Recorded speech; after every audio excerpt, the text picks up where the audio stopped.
દિલીપભાઈ, અનારબેનને ટિકિટની વાત અમે નથી કરતા. અમે તો એમ જ કહીએ છીએ કે અનારબેન માટે તો હજી દૂરની વાત છે, પણ નરેશભાઈ હવે ફ્રી થયા એ સેન્સમાં. પહેલા એમને હતું ને, વારે ઘડી એમને પેલી ઈચ્છા બહુ થતી કે અહીંથી લડીએ ત્યાંથી લડીએ.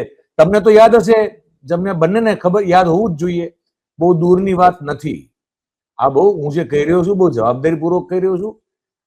ઠાકર સાહેબને અને દિલીપભાઈને તો ખબર છે, કદાચ લોકોને બહુ ઓછી ખબર હોય. ગુજરાતમાં કોવિડના બીજા વેવ વખતે હું બહુ જવાબદારીપૂર્વક કહું છું કે નરેશ પટેલ, પછી પીકે અને શંકરસિંહ વાઘેલા, આ ત્રણ લોકોનો બહુ એક વ્યવસ્થિત એક આયોજનબદ્ધપૂર્વક એ લોકોએ અનેક બેઠકો અને અનેક મિટિંગોને આયોજનના અંતે કોંગ્રેસ પાસે રજૂઆત કરેલી હતી કે જો નરેશ પટેલ કોંગ્રેસમાં વાજતે ગાજતે, આ મારી જાણકારી છે અને મારા સૂત્રોના આધારે છે, હું એ પ્રમાણે હું તમને કહી રહ્યો છું.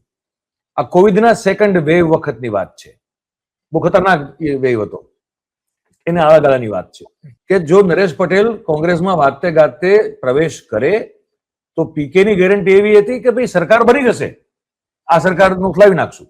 કઈ? ભારતીય જનતા પાર્ટીની સરકારને. અને બાપુ જે છે એમાં સંપૂર્ણપણે તમામ જેને કહેવાય ને કે રણનીતિકારની ભૂમિકામાં પીકે સાથે ગોઠવાયેલા હતા.